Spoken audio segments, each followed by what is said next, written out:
roubará um homem a Deus? E vocês me dizem, em que nós te roubamos? Vós me roubais nos dízimos e nas ofertas. Quem são os salteadores que o profeta Malaquias, da parte de Deus, está revelando em Malaquias 3, verso 8? Meus irmãos, a paz do Senhor Jesus. Fique comigo até o final deste vídeo de estudo bíblico a respeito do livro do profeta Malaquias. Nós vamos fazer, por intermédio do Espírito Santo de Deus, uma homilética, uma exegese e uma hermenêutica do texto e do contexto do livro do profeta Malaquias, para que possamos ser ministrados pelo Espírito Santo e trazer alguns aprendizados para nossas vidas. Quem são ou quem estavam roubando a Deus? Queridos irmãos e irmãs, antes de nós lermos o texto bíblico, é necessário nós termos muito cuidado com o legalismo, com o pensamento legalista. Nós vamos introduzir falando a respeito do legalismo. O que é o legalismo? O legalismo, queridos irmãos, é uma leitura isolada e literalista da Escritura, sem considerar o contexto histórico, teológico e a graça de Deus. O legalismo é uma tentativa de alta justificação, onde as regras substituem a fé viva e a dependência da graça de Deus, sabendo que o homem não é justificado pelas obras da lei, mas pela fé em Jesus Cristo. Gálatas capítulo 2, verso 16. O legalismo, queridos irmãos e irmãs, tem medo da liberdade cristã, levando ao controle do comportamento como sinal externo de espiritualidade. São tradições humanas elevadas ao nível de doutrina, anulando o espírito da palavra. Em Marcos capítulo 7, verso 8, Jesus disse: em vão, porém, vocês me honram, ensinando doutrinas que são mandamento de homens, porque deixando o mandamento de Deus, retende a tradição humana. No pensamento legalismo, como isso acontece? O legalismo, queridos irmãos, transforma a fé em um sistema rígido de regras humanas, onde a lei é colocada acima da graça de Deus, onde a aparência humana externa vale mais do que a transformação interna pelo Espírito Santo no coração, aonde a obediência mecânica substitui o relacionamento com Deus. Quando esse pensamento legalista se radicaliza, surgem marcas do extremismo religioso, trazendo uma intolerância com quem pensa diferente deles, uma condenação constante e uma ausência de misericórdia para com o seu próximo. Queridos irmãos, aonde a graça é abandonada, a lei se torna opressão. E onde o amor é esquecido, a fé se torna em extremismo. Malaquias capítulo 3, versos 7 ao 10 está escrito: desde os dias de vossos pais, vocês se desviaram dos meus estatutos e não guardastes. Tornai-vos para mim, e eu me tornarei para vós outros, diz o Senhor dos Exércitos. Mas vocês dizem: em que havemos de tornar? Nós observamos Deus por intermédio do profeta Malaquias. Deus chama o povo ao arrependimento por intermédio do seu amor e da tua graça, revelando que o afastamento espiritual começou antes e exige um retorno sincero à sua aliança. Verso 8: roubará o homem a Deus? Todavia vós me roubais, e dizer: em que te roubamos? Nos dízimos e nas ofertas. O pecado é identificado claramente, e a infidelidade material revela corações distantes de Deus. Versículo de número 9. Com maldição sois amaldiçoados, porque a mim me roubai, diz o Senhor dos Exércitos, vós e toda a nação. É interessante entender este versículo, pois a nação toda me rouba, diz o Senhor. Malaquias 3, verso 9. Significa, queridos irmãos e irmãs, que o pecado da infidelidade a Deus não era individual, mas coletivo, envolvendo os sacerdotes e o povo, que tinham dízimos e ofertas, negligenciando a aliança e o sustento da obra do Senhor. A expressão aponta para uma quebra nacional da aliança, onde a desobediência espiritual resultava em consequências espirituais, morais e materiais para toda a comunidade. Verso 10. Trazei todos os dízimos à casa do tesouro, para que haja mantimento na minha casa. E provai-me nisto, diz o Senhor dos Exércitos, se eu não vos abrir uma janela do céu e não derramar sobre vós bênção sem medida.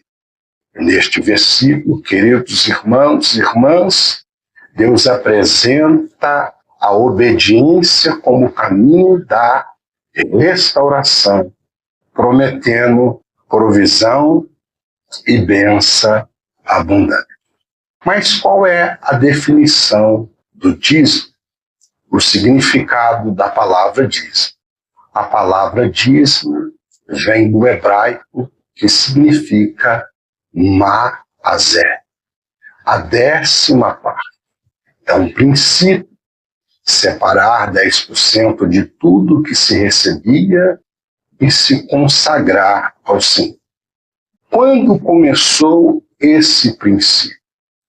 O princípio da oferta, queridos irmãos e irmãs, está registrado no livro de Gênesis, capítulo 4, versículo 3 ao 4. A oferta de Abel agradou a Deus, pois ele ofertou pela fé, conforme está escrito em Hebreus capítulo 11, verso 4. O dízimo começa através de Abraão, conforme está escrito em Gênesis 14, versículo 18 ao 20. Abraão dizimou dos despojos da guerra para Melquisedeque, que era um rei de Salém, uma tipologia do Cristo. O dízimo e oferta foi inserido na lei através de Moisés, conforme está escrito em Levítico 27, verso 30 ao 34, Números 21 ao Números 18, verso 21 ao 32, Deuteronômio 12, verso 1 ao 14 e Deuteronômios 14, verso 22 ao 21. Então, a oferta começa através de Abel, o dízimo ele começa através de Abraão e ele é inserido na lei através de Moisés. Esse é o princípio. O dízimo no Antigo Testamento, antes da lei. Abraão deu dízimo a Melquisedeque, Gênesis 14, verso 18 ao 20. Queridos irmãos e irmãs, Jacó prometeu dar o dízimo de tudo o que recebeste, conforme está escrito em Gênesis 28, verso 20 ao 22.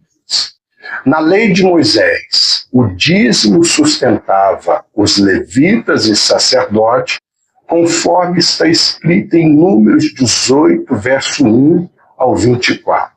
Também ajudava os órfãos, viúvas, estrangeiros e necessitados, conforme está escrito em Deuteronômio 14, 28 ao verso 21.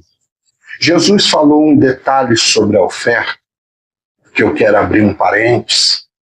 Ele disse: se você tem algum problema com seu irmão, você não liberou perdão, ou você está brigado com seu irmão, antes de você ofertar, vai até o teu irmão, se conserta com ele e depois oferte ao Senhor. Assim, o Senhor aceitará a sua oferta. Quais são os propósitos do dízimo? Para o sustento da obra de Deus, manutenção do templo e sacerdote.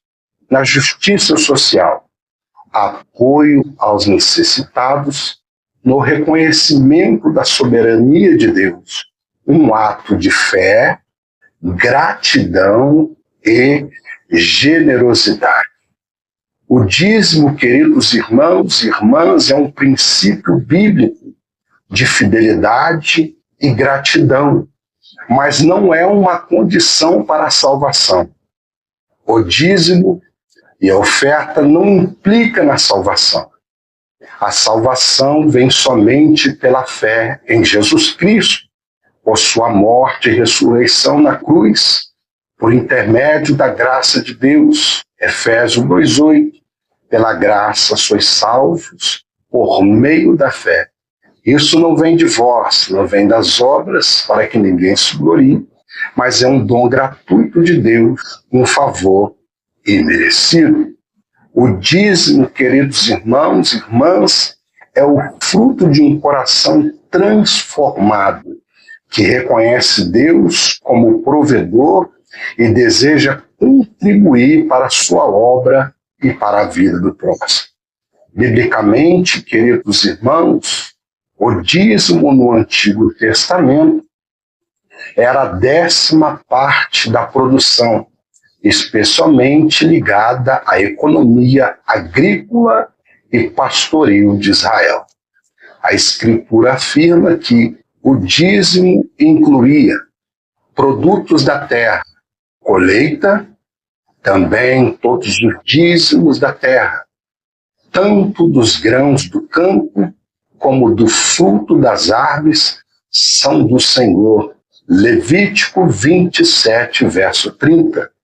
Também do gado e rebanho, todo o dízimo do gado e do rebanho, tudo que passar debaixo da vara, o 10º será santo ao Senhor. Levítico 27, verso 32.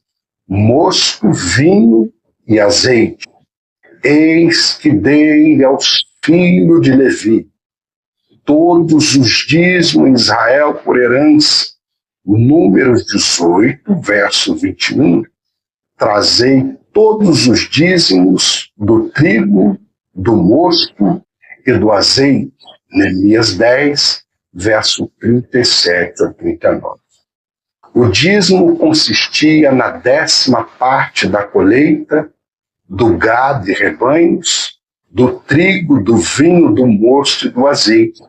Queridos irmãos e irmãs, ele era sempre entregue para sustento dos levitas e sacerdotes, manutenção do culto e do templo, assistência aos necessitados, conforme está escrito em Deuteronômio 14, verso 28 ao 29. Algumas observações importantes, eu quero abrir outra vez aqui uma aspas. Os legalistas no pensamento legalista, né? Eles têm problema que o dízimo no dia atual seja em recurso financeiro. Queridos irmãos, imagine todo mundo levando boi para o templo hoje, todo mundo levando a colheita, né? Não vai ter nem espaço para poder receber, né, os dízimos e as ofertas. E no Antigo Testamento, quando o caminho era longo, eles vendiam tudo e quando chegava próximo ao templo, comprava tudo novamente para poder entregar. Nós vamos falar mais a profundo disso e a respeito desse detalhe um pouco mais adiante. Devemos ter alguma observação importante. Queridos irmãos e irmãs, o dízimo não era originalmente dinheiro, mas bens produzidos pela terra conforme a realidade econômica de Israel. O princípio central era reconhecer a Deus como Senhor da provisão. O que Jesus falou a respeito do dízimo? Jesus reconheceu o dízimo dentro da lei. Ele afirmou que os fariseus dizimavam do hortelã, do cominho, do entre das ervas corretamente, mas ainda estavam sob a lei mosaica. Mateus 23, verso 23. Jesus, queridos irmãos, ele denunciou a hipocrisia religiosa dos legalistas fariseus. Ensinou que o dízimo sem justiça, misericórdia e fé é vazio diante de Deus, conforme Lucas, capítulo 11, verso 42. Para Jesus, o problema nunca foi o dízimo, mas um coração religioso, sem amor para com o próximo, sem justiça e sem misericórdia. O dízimo no Novo Testamento não é lei, mas é graça. Queridos irmãos e irmãs, na nova aliança, o dízimo não é imposto como ordenança legal, pois o crente não vive mais debaixo da lei, mas debaixo da graça de Cristo, porque o pecado não terá domínio sobre vós, pois não estáis debaixo da lei, mas debaixo da graça. Romanos 6, verso 14. A contribuição se fundamenta na generosidade voluntária, proporcional e consciente do cristão, conforme Deus coloca no coração de cada um. E digo isso, que o que semeia pouco, pouco também ceifará. E o que semeia em abundância ceifará. Cada um contribua segundo propôs no seu coração, não com tristeza ou por necessidade, porque Deus ama ao que dá com alegria. 2 Coríntios 9, versos 6 e 7. Ofertas e o sustento da obra flui do amor, da gratidão e da responsabilidade espiritual, não por coerção, nem por medo de maldição. E todos os que criam estavam juntos e tinham tudo em comum, e vendiam suas propriedades e bens e repartiam com todos, segundo cada um havia de ser mister. Atos 2, verso 44, 45. Na igreja primitiva ninguém tinha falta de nada, mas o legalista pensa a respeito dos 10%. Eles vendiam as suas herdades e lançavam tudo aos pés dos apóstolos, irmãos. E ninguém tinha falta de nada. Estais, pois, firmes na liberdade com que Cristo nos libertou, e não tornei a colocar-vos debaixo do jugo da servidão. Gálatas 5, verso 1. Na nova aliança, dar não é imposição da lei, é fruto da graça de um coração em Cristo Jesus. Portanto, queridos irmãos, o dízimo e oferta são princípios, são pilares. E se são princípios, cabe a nós, como servo de Deus, ser dizimista e ofertante fiel ao Senhor.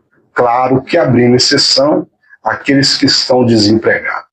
Antes de nós aprofundarmos mais aqui, vai estender um pouco o vídeo, fique comigo até o final, para nós vermos quem estava roubando a Deus e entrar dentro dos capítulos. Eu quero abrir um parênteses.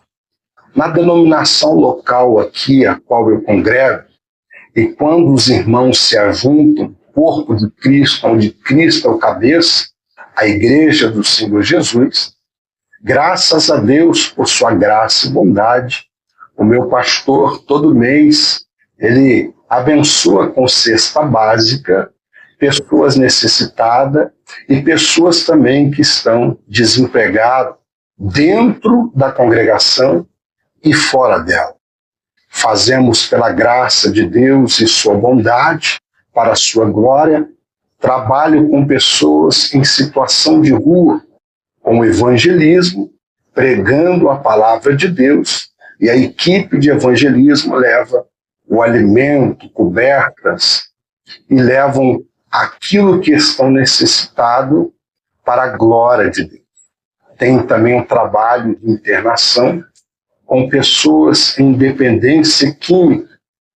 A igreja faz a internação e também recebe as famílias e dá um apoio psicológico, espiritual e também algumas orientações dentro da área do direito da advocacia. Também faz um trabalho nos presídios. Então, nós vemos que os dízimos dos irmãos e ofertas estão sendo aplicadas de forma coerente, bíblica, direto, impactando a vida das pessoas. Portanto, irmãos, dizime e oferta. Não seja um legalista que não quer ajudar ninguém, alegando que os mercenários da fé, os cães gulosos, e os falsos profetas estão tirando tudo. Sim, existe, mas não podemos generalizar.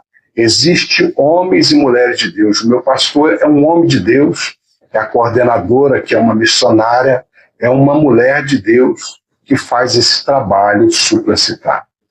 Queridos irmãos e irmãs, o capítulo 1 do profeta Malaquias, ele nos revela a condição do sacerdócio e o desprezo ao altar do Senhor. Malaquias revela que os sacerdotes tratavam o culto com desprezo, oferecendo animais cegos, coxos e doentes, símbolo de uma adoração contaminada. O Senhor declara então seu amor por Israel, mas Israel responde com ingratidão. Os sacerdotes, queridos irmãos, profanam o altar, oferecendo o pior para Deus, como se Deus fosse indigno de honra e de glória. A raiz do pecado é a perda do temor do Senhor.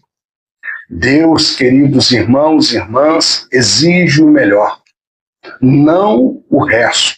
O sacerdócio deve manifestar reverência e santidade. Adoração sem temor é ofensiva a Deus. Onde não há temor verdadeiro, o altar se torna profano, porque o temor ao Senhor é o princípio da sabedoria. Chegando ao capítulo 2 do profeta Malaquias, nós vemos a repreensão por intermédio do profeta Malaquias, trazendo a voz de Deus aos sacerdotes e a corrupção da aliança.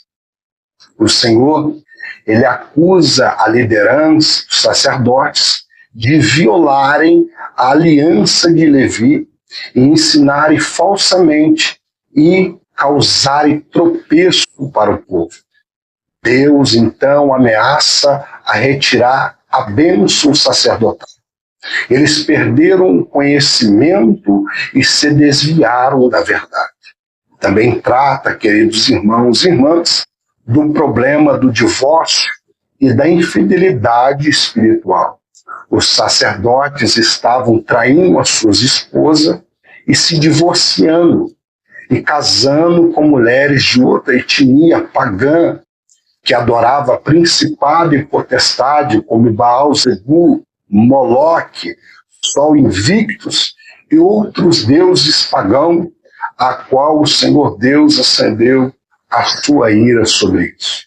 Líderes que se desviam conduzem a nação ao erro. Preste atenção, você que é líder. A fidelidade no casamento espelha a fidelidade para com Deus. Deus confronta líderes antes de confrontar o povo. Quando o sacerdote se corrompe, toda a nação treme diante do juízo de Deus.